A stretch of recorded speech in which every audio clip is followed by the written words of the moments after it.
മുഖ്യ ഭാഷണമാണ് നമ്മുടെ advocate sister Lucy കളപ്പുര.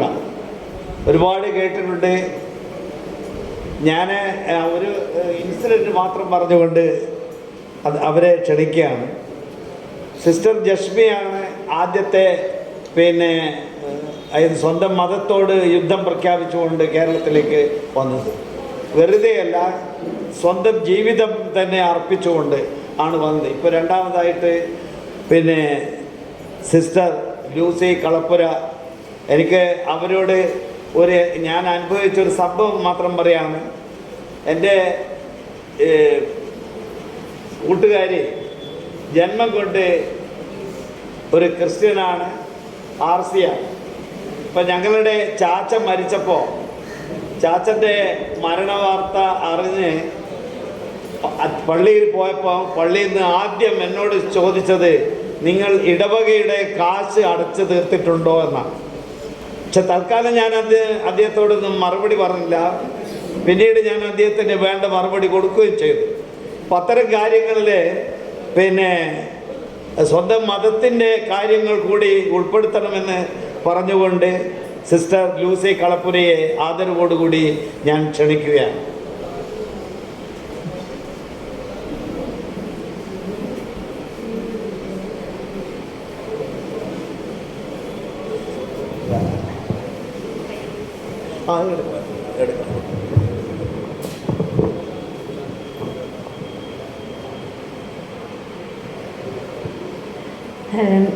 നിങ്ങളെ കുറച്ച് വ്യക്തമായിട്ട് കാണാമല്ലോ എന്ന് വിചാരിച്ചുകൊണ്ടാണ് കുറച്ച് മുന്നോട്ട് വന്നത്, ഉയരം നോക്കിയിട്ട്.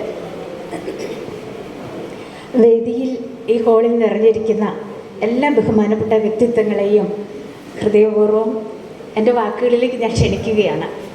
ഒരു പുഞ്ചിരി നീ മറ്റുള്ളവർക്കായി പൊഴിക്കവേ ഉദിക്കുകയാണ് എന്നെ ആത്മാവിൽ 1000 സൗരമണ്ഡലം. നമ്മുടെ കേരളത്തെ പിടിച്ചു കുലുക്കുക. സ്വരം ക്ലിയറാണോ? നമ്മുടെ കേരളത്തെ പിടിച്ചു കുലുക്കുക. ഇപ്പോഴും നമ്മുടെയൊക്കെ നാവിൻ തുമ്പത്ത് ജീവിച്ചിരിക്കുന്ന ഒരു മഹത് കവിതാ വാചകമാണ് ഇപ്പോൾ കേട്ടത്. ഞാനിവിടെ കയറി വരുമ്പോൾ നമ്മളെല്ലാവരും ചായ കുടിക്കുകയും പരസ്പരം മുഖത്തോട്ട് നോക്കുകയും പുഞ്ചിരിക്കുകയും കിട്ടിയ ചെറിയ കടി ഭക്ഷിക്കുകയൊക്കെ ചെയ്യുന്നു. അപ്പം നമ്മുടെ ജീവിതം എപ്പോഴും സംതൃപ്തികരമാകുന്നത് ഇങ്ങനെയുള്ള പുഞ്ചിരികൾ ദാനം ചെയ്യുമ്പോഴാണ്. അറിഞ്ഞോ അറിയാതെയോ നമ്മുടെ ജീവിതം മുഴുവൻ നമ്മൾ പങ്കുവെച്ചുകൊണ്ടാണ് ഇരിക്കുന്നത് എന്നുള്ളത് നമ്മൾ ഒന്ന് അറിയുക, അനുഭവിക്കുക. ഞാൻ ചെയ്യാൻ ഉദ്ദേശിക്കുന്നത് നമ്മളെ ഒന്ന് മോട്ടിവേറ്റ് ചെയ്യുക.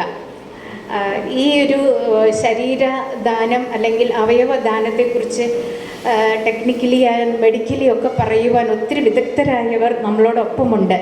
അതുകൊണ്ട് ജീവിതം സ്വയം, എൻ്റെ ശരീരം ജീവിച്ചിരിക്കുമ്പോൾ തന്നെ ദാനം ചെയ്യാനുള്ള സമ്മതപത്രം കൊടുത്ത ഒരു വ്യക്തി എന്ന നിലയിൽ എനിക്ക് നിങ്ങളെ മോട്ടിവേറ്റ് ചെയ്യാൻ കഴിയും. തുടക്കത്തിൽ തന്നെ ഞാനൊന്ന് ഗസ് ചെയ്യുവാണ്, എല്ലാവരുടെയും ഒരു മൗന അനുവാദത്തോടെ. ഞാൻ പറയുന്ന കണക്ക് ശരിയാണെങ്കിൽ നിങ്ങളെനിക്ക് പ്രത്യേകം സമ്മാനമൊക്കെ തന്നേക്കണം. ശരീരം ദാനം ചെയ്തിരിക്കുന്നത് ഈ ഒരു സമൂഹത്തിൽ ഞാൻ എൻ്റെ ഒരു ജസ്റ്റ് ഗസ്സാണ്, ഒരു 9 പേരുണ്ട് എന്ന് ഞാൻ ഗസ് ചെയ്യുക. അത് ശരിയാണോ എന്നറിയാൻ ഒരു പരിശ്രമം നടത്തിക്കോട്ടെ. ഒന്ന് കൈ ഉയർത്താമോ? 1, 2, 9 കഴിഞ്ഞു പോയല്ലോ ശരീരം ദാനം ചെയ്തവർ. Very good. 1, 2, 3, 4, 5, 6, 7, 8, 9, 10, 11, 12, 13, 14, 15, 16, 17, 18, 19, 20, 21, 22, 23, 24, 25, 26, 27, 28, 29, 30, 31, 32, 33, 34, 35, 36. ഇനി കൊടുക്കാൻ പോകുന്നവരും കൂടിയുണ്ട്. കൊടുക്കാൻ ഉദ്ദേശിക്കുന്നവർ എത്ര പേരുണ്ട് കേട്ടോ? ഇനി നമ്മൾ ഇവിടെ നിന്ന് എഴുന്നേറ്റ് പോകുമ്പോൾ എനിക്ക് തോന്നുന്നത് ഒരു 100 മെമ്പേഴ്സ്, 100 എന്നുള്ളൊരു നമ്പറിൽ നമ്മൾക്കത് പൂർത്തിയാക്കാൻ കഴിയണം ശരീരം ദാനം ചെയ്യാൻ. പറഞ്ഞോട്ടെ, ഒരു ക്രിസ്ത്യൻ വിശ്വാസി ആയി ജനിച്ച് വളർന്ന് ഈ ഒരവസ്ഥയിൽ എത്തി നിൽക്കുന്നു. ഈ സമയത്ത് ഞങ്ങളുടെ ഒരു മതത്തിൻ്റെ അവസ്ഥയിൽ നിന്നുകൊണ്ട് പറയാൻ ഞാൻ ആഗ്രഹിക്കുന്നത്, നമ്മുടെ ശരീരം മണ്ണിൽ പുഴുവരിച്ചു പോകും. ഇപ്പം മെഡിക്കൽ അനോട്ടമി ഡോക്ടർ നമ്മളോടൊപ്പമുണ്ട്. നമ്മുടെ ഉള്ളിൽ ഒത്തിരി പേര് ജീവിച്ചുകൊണ്ടാണ് ഇരിക്കുന്നത്. അണുക്കൾ ഒത്തിരി പേര് അവർ കൃത്യമായിട്ട് പ്രവർത്തിക്കുന്നത് കൊണ്ടാണ് നമ്മളിപ്പോൾ കാണുന്ന നമുക്ക് മനോഹരമായ ഒരു ശരീരം, നമ്മൾ വളരെ ആർഭാടമായി കൊണ്ട് നടക്കുന്ന ഒരു ശരീരം ഇപ്പോൾ ഇങ്ങനെ നമ്മുടെ കൂടെ നമ്മൾ കാലെടുത്ത് വെക്കുന്ന ഒപ്പം വന്നുകൊണ്ടിരിക്കുന്നത്. പക്ഷേ ആ ജീവിതം കഴിയുമ്പോൾ എന്താണ് അവസ്ഥ? ഒന്നുകിൽ ഒരു പിടിച്ചാരം, അല്ലെങ്കിൽ കുറച്ച് പുഴുക്കളെല്ലാം കൂടെ വന്ന് തിന്ന് അത് തീരും. അത്രയേ ഉള്ളൂ. നമ്മളിപ്പോൾ നിങ്ങൾ സങ്കടപ്പെടുകയൊന്നും വേണ്ട, സന്തോഷത്തോടെ ഇരിക്കുക. അപ്പോൾ നിങ്ങളുടെ മുഖം കണ്ടിട്ടൊരു സങ്കടം തോന്നുന്നു എനിക്ക്. ഈ ശരീരം നമ്മൾ വലിയ സംഭവമായിട്ട് കൊണ്ടു നടക്കുന്ന ഇത് നമ്മുടെ മരണത്തിന് ശേഷം വെറും പുഴുക്കളായിട്ട് ഇല്ലാതായി തീരും. നമ്മൾ ആറടി മണ്ണിൽ അവിടെ ലയിച്ചു ചേരും. അപ്പോൾ എന്തുകൊണ്ട് ഈ ശരീരം കൊണ്ട് നമുക്ക് ജീവിച്ചിരുന്നു കൂടാ? ശരീരം ദാനം ചെയ്യുമ്പോൾ നമ്മൾക്ക് സംഭവിക്കുന്നത്, നമ്മൾ മെഡിക്കൽ ഗവേഷണത്തിനും മെഡിക്കൽ വിദ്യാർത്ഥികളുടെ പഠനത്തിനുമായിട്ട് കൊടുക്കുന്നത് നമ്മളുടെ ആ ജനറേഷനെ, നെക്സ്റ്റ് ജനറേഷനെയൊക്കെ ജീവനിലേക്ക് കൊണ്ടുവരാൻ വേണ്ടിയിട്ടാണ്. അവർ കൂടുതൽ പഠിക്കുകയാണ്. നമ്മൾ ഇന്നൊരു അസുഖവുമായിട്ട് ചെല്ലുമ്പോൾ ഡോക്ടേഴ്സ് കൃത്യമായിട്ട് നമ്മുടെ രോഗം കണ്ടുപിടിക്കുന്നുണ്ടെങ്കിൽ നമുക്ക് മുമ്പേ ആരൊക്കെയോ അവരുടെ ശരീരം ദാനം ചെയ്ത് ആ ശരീരം ഉപയോഗിച്ച് പഠിച്ചതുകൊണ്ടാണ്. ഇപ്പം ഞാനിത് കൂടുതൽ പറയേണ്ട, കാരണം ഓൾറെഡി 35ഓളം പേര് കൊടുത്തിട്ടുണ്ട്, കുറേ പേര് കൊടുക്കാനുണ്ട്. ഇനിയും ഞാൻ പറയും, നിങ്ങളൊട്ടും ഭയപ്പെടേണ്ട. ഞാൻ എൻ്റെ ശരീരം ദാനം ചെയ്തപ്പോൾ എനിക്ക് വല്ലാത്തൊരു പവറുണ്ടായിരുന്നു. കാരണം ഇത് വെറുതെ മണ്ണിൽ അലിഞ്ഞ് പുഴുവായി വീണ്ടും പുഴുക്കൾക്ക് തിന്നാൻ ഇട്ട് കൊടുക്കുന്നതിനോട് എനിക്ക് താല്പര്യമില്ല. എൻ്റെ ശരീരം ഉപയോഗിച്ച് കുറേ വിദ്യാർത്ഥികളും കുറേ ഡോക്ടേഴ്സും ഗവേഷണവും പഠനവും ഒക്കെ നടത്തുമ്പോൾ അതൊരു ഭാവി തലമുറയ്ക്ക് വാഗ്ദാനമാവുകയാണ്. അപ്പം സിസ്റ്റർ ലൂസി കളപ്പുര മരിക്കുന്നില്ല. നിങ്ങൾക്ക് മരിക്കാൻ ഇഷ്ടമാണോ? ഇല്ല എന്ന് എന്തിനാ അമ്മ പറഞ്ഞു, വേറെ ആരും പറയുന്നില്ല. മരിക്കാൻ ഇഷ്ടമാണോ? ആണോന്ന്? അതെ. എന്തുകൊണ്ടാണെന്ന് എനിക്ക് മനസ്സിലായി. സന്തോഷത്തോടെയാണ് പറയുന്നത്. കാരണം പിന്നെ മരിച്ചാലാണ് കൂടുതൽ പേരിലേക്ക് ജീവിക്കാൻ പറ്റുന്നത്. അപ്പോൾ അവയവദാനം, നമ്മുടെ ഇത്രയും കാഴ്ചയില്ല കണ്ണ്, നമ്മളൊന്ന് ചിന്തിച്ച് നോക്കി, ജനിച്ചപ്പോൾ മുതൽ കാഴ്ചയില്ലാതെ ജനിക്കുന്ന ഒരു കുഞ്ഞ്, ആ കുഞ്ഞിൻ്റെ കുഴപ്പം കൊണ്ടാണോ? അല്ല. സ്വന്തം അമ്മയെ കാണാൻ പറ്റിയിട്ടില്ല, സ്വന്തം അപ്പനെ, സഹോദരങ്ങളെ, നല്ല പൂക്കളെ, പുഴകളെ, പൂമ്പാറ്റകളെ, സൂര്യനെ, നിലാവിനെ, രാത്രിയെ, വെളിച്ചത്തെ, ഇരുട്ടിനെ ഒന്നും കാണാൻ പറ്റുന്നില്ല. അപ്പോൾ അങ്ങനെയുള്ള ഒരു ജീവിതത്തിന് നമ്മുടെ ഈ മണ്ണിൽ അഴുകി പുറത്തു പോകുന്ന ഈ കണ്ണിൻ്റെ പ്രധാനപ്പെട്ട ഒരു ഭാഗം ദാനം ചെയ്താൽ നമ്മൾ ശ്രേഷ്ഠരായില്ലേ? ആയില്ലേ അമ്മച്ചി? ശ്രേഷ്ഠരായി. എന്തിനാണ് നമ്മളിത് കൊണ്ടുപോകുന്നത്? കണ്ണ് കുത്തിയെടുക്കുകയൊന്നുമില്ല. അതൊക്കെ ഡോക്ടർ വളരെ കൃത്യമായിട്ട് പറഞ്ഞു തരും.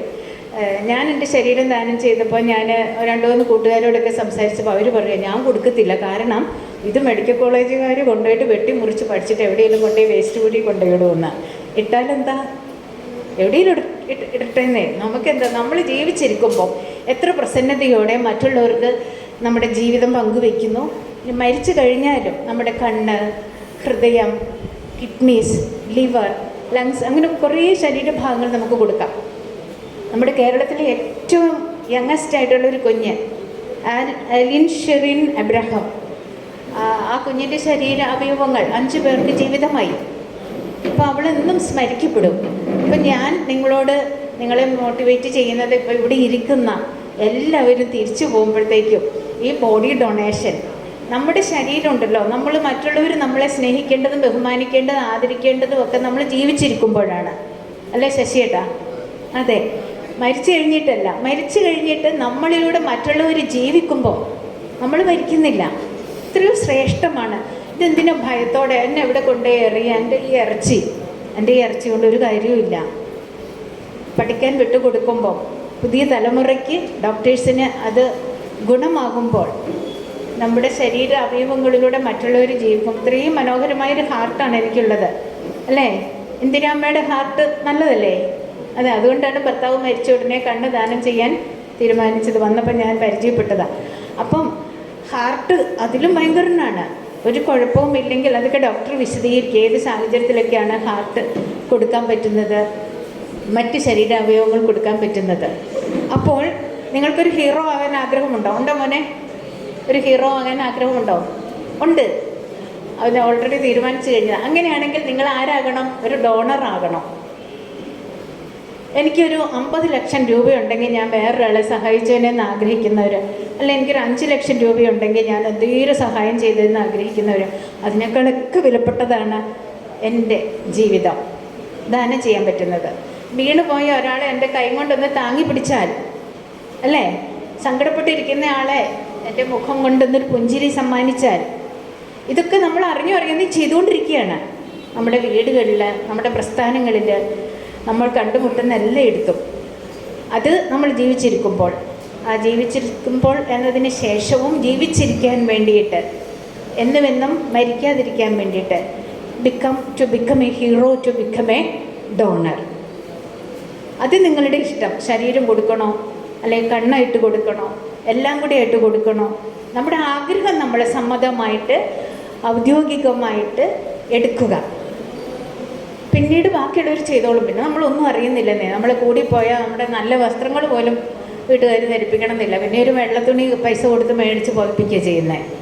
അതുകൊണ്ട് ഒത്തിരി അവരിൽ നിന്ന് പിന്നെ പ്രതീക്ഷിക്കുകയൊന്നും വേണ്ട. പിന്നെ ചെയ്യാവുന്നത് ഈ സമൂഹത്തിന് വേണ്ടിയിട്ട് ഏറ്റവും വലിയൊരു ധർമ്മം നമ്മൾ ചെയ്യുക. ഒന്നും കൊടുക്കാതെ കളയരുത്. ഇപ്പം ഞാൻ എൻ്റെ സന്യാസ സഭയോട് എൻ്റെ കിഡ്നി ദാനം ചെയ്യാനൊക്കെ എനിക്ക് ആഗ്രഹമായിരുന്നു. ഇപ്പം എനിക്ക് ഞാനൊരു സീനിയർ സിറ്റിസണായിട്ട് നിൽക്കുന്നത് കൊണ്ട് ഞാൻ അതിന് മുതിരുന്നില്ല. പക്ഷേ അതിന് മുമ്പേ ഞാൻ പല പ്രാവശ്യം പെർമിഷൻ ചോദിച്ചത്, അത് നിഷേധിക്കപ്പെട്ടു. ഒരു പ്രാവശ്യം എനിക്ക് റിട്ടേൺ അപേക്ഷ കൊടുത്തപ്പോൾ റിട്ടേൺ റിപ്ലൈ കിട്ടിയത്, എനിക്ക് പിന്നീട് എന്തെങ്കിലും അസുഖം വന്നാൽ സഭയ്ക്ക് എന്നെ നോക്കി കൊണ്ട് നടക്കാൻ ഇച്ചിരി ബുദ്ധിമുട്ടുണ്ട്, അതുകൊണ്ട് ഇതിന് നിൽക്കണ്ട, അത് അജ്ഞതയാണ്, അറിവ് കുറവുകൊണ്ടാണ് അവരങ്ങനെ പറഞ്ഞത്. അപ്പോൾ ഞാൻ എൻ്റെ സിസ്റ്റേഴ്സിനോട്, അവരിടയ്ക്കൊക്കെ ഇങ്ങനെ സമ്മേളനം നടത്തുമ്പം സന്യാസ സഭാ സമൂഹങ്ങൾ അവരിങ്ങനെ കുറച്ച് പേരുടെ ഇങ്ങനെ താല്പര്യമുള്ളവരുടെ ലിസ്റ്റൊക്കെ എടുക്കാറുണ്ട്. പക്ഷേ അത് ലിസ്റ്റിൽ തീരുവ ചെയ്യുന്നത്. ഇതുവരെ എൻ്റെ അറിവിൽ കിഡ്നി ദാനം ചെയ്തിട്ടുള്ള സിസ്റ്റേഴ്സുണ്ട്, പ്രീസ്റ്റ്മാരുണ്ട്, കിഡ്നി ഫൗണ്ടേഷൻ്റെ സ്ഥാപകനുണ്ട്, അപ്പോൾ പ്രീസ്റ്റായിട്ടുണ്ട്. പക്ഷേ കണ്ണ് ദാനം ചെയ്യുകയോ അങ്ങനെ മറ്റ് ശരീരാവയവങ്ങൾ മരണത്തിന് ശേഷം അങ്ങനെ ദാനം ചെയ്തതായിട്ട് എനിക്കറിയത്തില്ല. മരിച്ചു കഴിഞ്ഞു പിന്നെ ഉടുപ്പൊക്കെ ഇടിയിച്ചു, പിന്നെ വലിയ ഫംഗ്ഷനൊക്കെ നടത്തുന്നു. അതുകൊണ്ട് ഇതുകൊണ്ട് മണ്ണിനിടയിൽ വിട്ടുകൊടുക്കാതെ നമ്മുടെ ശരീര അവയവങ്ങളിലൂടെ മറ്റുള്ളവർക്ക് സ്നേഹപൂർവ്വം സന്തോഷപൂർവ്വം ജീവിക്കാൻ ഇടവരുത്തണ്ടേ? തയ്യാറായോ എല്ലാവരും?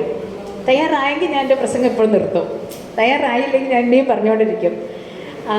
ഞാൻ ആദ്യം പറഞ്ഞതുപോലെ നമ്മളുടെ ഈ ജീവിതം ഇവിടെ തീരാതിരിക്കുവാനാണ് ദാനം ചെയ്യുന്നത്. ഇനി നമ്മുടെ ചില വിശ്വാസങ്ങളൊക്കെ അനുസരിച്ചിട്ട് നമ്മൾ ഇതുകൊണ്ട് അങ്ങ് പോകുന്നുണ്ട്, അങ്ങ് പോവുക. എങ്ങോട്ടാണ്? എവിടെയോ പോകുന്നുണ്ടല്ലേ? സ്വർഗം എന്നാണ് അതിന് പറയുന്നത്. ഞങ്ങളൊക്കെ പറയുന്നത് സ്വർഗം എന്നാണ്. അപ്പോൾ അവിടെ നമുക്ക് ശരീരമൊന്നുമില്ല, രൂപവുമില്ല. പിന്നെ എന്തിനാ നമ്മൾ ഈ ശരീരത്തിൻ്റെ അവയവങ്ങൾ കൊണ്ട് പോകുന്നതിനെ? പോവുകയാണെങ്കിൽ തന്നെ അല്ലേ? അപ്പം നമുക്കതിവിടെ കൊടുക്കണം. കാഴ്ചയില്ലാത്ത, അല്ലെങ്കിൽ ഹൃദയം തുടിക്കാത്ത, അല്ല ഇപ്പം തന്നെ മരിച്ചു പോകുന്ന, ഹൃദയം തുടിക്കാത്തതുകൊണ്ട്, കിഡ്നി ഫെയിലായതുകൊണ്ട്, അങ്ങനെയൊക്കെ ഉള്ളവരെ ഓർത്തിട്ട് നമ്മളിപ്പോൾ തന്നെ ഒരു സമ്മതം അങ്ങോട്ട് എഴുതി വെക്കുക. നമ്മുടെ കൈ, നമ്മുടെ ബ്രെയിൻ, നമ്മുടെ തീരുമാനം, അതാണ് അവിടെ നടക്കേണ്ടത്. അപ്പോൾ നമ്മുടെ വീട്ടിലുള്ളവരെ മോട്ടിവേറ്റ് ചെയ്യുക. ഇതിനകത്ത് എല്ലാ പ്രായത്തിലും ഒക്കെ ഉള്ളവരെ കാണുന്നുണ്ട്. ചെറുപ്പക്കാരുണ്ട്, ഇടപ്രായത്തിലുള്ളവരുണ്ട്, അതിലും കൂടുതലുള്ളവരുണ്ട്. അപ്പം നമ്മുടെ ഈ തൃശ്ശൂർ ഭാഗത്ത് ഒക്കെ ഉള്ളവരായിരിക്കും ഒരു പക്ഷേ. എല്ലാവരും നല്ലൊരു അവയർനെസ് ഈ കാര്യത്തിൽ ഉണ്ടാകേണ്ടത് നമ്മൾ കാണിച്ചു കൊടുത്തിട്ടാണ്, നമ്മൾ ഉപദേശിച്ചിട്ടില്ല. അപ്പോൾ എനിക്ക് പ്രസംഗിക്കാൻ ഇത്രയും ധൈര്യത്തോടെ പ്രസംഗിക്കാൻ പറ്റുന്നതല്ല, മറ്റുള്ള ഇവിടെ പ്രസംഗിച്ചവർക്കൊക്കെ പറ്റുന്ന അവർ ജീവിതം ഒരു ഉദാഹരണമാക്കി മാറ്റി. അതുകൊണ്ടല്ല എൻ്റെ വാക്കുകൾക്ക് ഒരർത്ഥവുമില്ല. അതുകൊണ്ട് ഒരു ഹീറോ ആവുക. സ്വർഗത്തിലേക്ക് പോകുമ്പോൾ ഹൃദയം കൊണ്ട് പോകണ്ട, കണ്ണും കൊണ്ട് പോകണ്ട, കരൾ കൊണ്ട് പോകണ്ട, ലങ്സ് കൊണ്ട് പോകണ്ട, കിഡ്നി കൊണ്ട് പോകണ്ട. അവിടെ പോയിട്ട് അവിടെ ഒരു ഉപകാരവുമില്ല, അവിടെ ഷെയർ ചെയ്യാൻ ആൾക്കാരില്ല. അതുകൊണ്ട് ഈ ഭൂമിയിൽ ഒരു മർത്യനായി മരിച്ച് ജീവിക്കുക. അപ്പോൾ എന്നെ സംബന്ധിച്ചാണ് എനിക്ക് എന്നും ഈ മണ്ണിൽ അടിഞ്ഞങ്ങ് പോകുന്നതിനോട് വലിയ താല്പര്യമില്ല. നമ്മൾ ജീവിച്ചിരിക്കണം. നമ്മുടെ കാരുണ്യ പ്രവൃത്തികളിലൂടെ, സ്നേഹപ്രവൃത്തികളിലൂടെ, സന്തോഷങ്ങളിലൂടെ പല രീതിയിൽ നമുക്കിത് ചെയ്യാം. അപ്പോൾ നമ്മളുടെ ഈ വിശ്വാസങ്ങളൊക്കെ നമ്മളെ തളച്ചിടുന്ന അല്ലെങ്കിൽ ഇതുവരെ തളച്ചിട്ടിട്ടുള്ള പ്രതിഭാസങ്ങളുണ്ട്. അവിടെ നിന്നൊക്കെ നമുക്ക് ഉയർത്തെഴുന്നേൽക്കണം. സത്യത്തിൽ ഞാൻ ഇന്ന് സിസ്റ്റേഴ്സിൻ്റെ യൂണിഫോം ധരിച്ച് വരാത്തതിൻ്റെ ഒരു യുക്തി ഭയങ്കര ചൂടാണ്. അത് ഇടുമ്പോൾ കൂടുതലായിട്ട് ബുദ്ധിമുട്ടാകും. രണ്ടാമത്തെ യുക്തി ഞാൻ നിങ്ങളിൽ ഒരാളാണ്. ഇവിടെ പ്രത്യേകം ഒരു വസ്ത്രം ധരിച്ചു എന്ന് മുഖ്യാതിഥിയായിട്ട് ഇതാ ഇങ്ങനെ വാഴുന്നു എന്നുള്ളതിലൊന്നും ഒരർത്ഥവുമില്ല.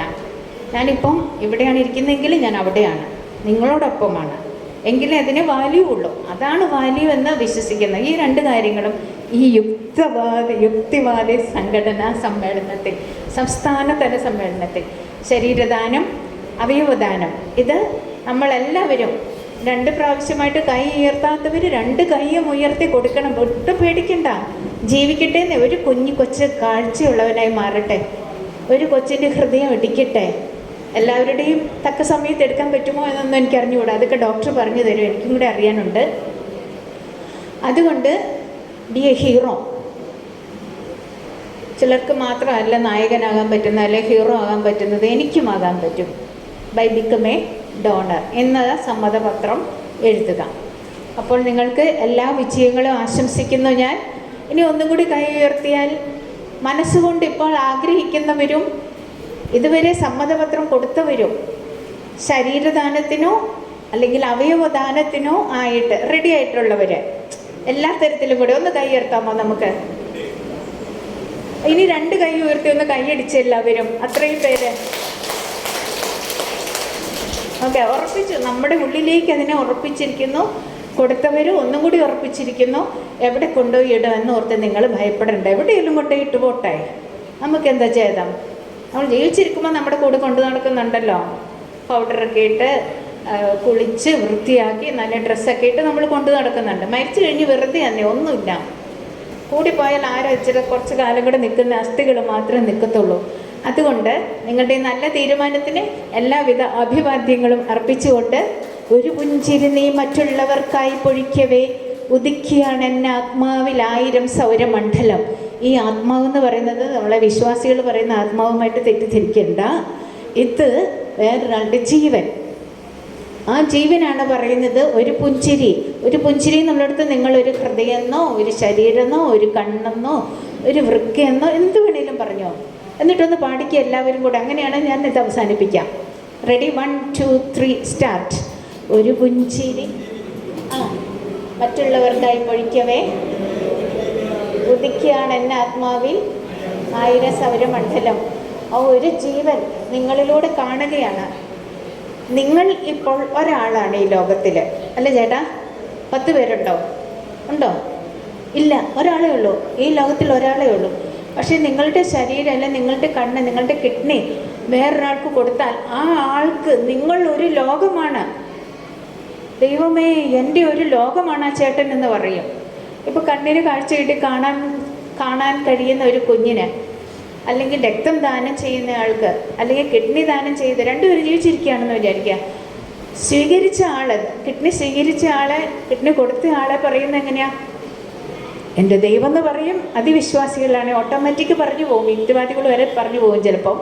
പിന്നെ അല്ലെങ്കിൽ പറയും എൻ്റെ ലോകമാണ്, എന്നെ കാണാൻ, ഈ ലോകം കാണാൻ സഹായിച്ച വ്യക്തിയാണ്. അപ്പം നമ്മൾ എന്തിനാണ് ഈ ഇവിടെ വെറുതെ പുഴുത്തു പോകുന്നത്, ചീഞ്ഞെന്നാറ് പോകുന്നത്? കേട്ടോ, എല്ലാവരും ധൈര്യത്തോടെ ഈ സംരംഭത്തിൽ വീണ്ടും ഉണർവായി ചേരുന്നതിൽ നമുക്ക് കൈകോർക്കാം. എല്ലാ ആശംസകളും ധാരാളം പേരെ പ്രചോദിപ്പിക്കുവാൻ നിങ്ങളുടെ ജീവിതം കാരണമാട്ടെ. നിങ്ങളുടെ നാവിൻ തുമ്പിലൂടെ, നമ്മുടെ ജീവിതത്തിലൂടെ പറഞ്ഞ് മനസ്സിലാക്കി പുസ്തകത്താളുകളിലും വരുന്ന കാലം ഉണ്ടാകട്ടെ എന്ന് ആശംസിച്ചുകൊണ്ട് നിർത്തുന്നു. ജയ് ഹിന്ദ്.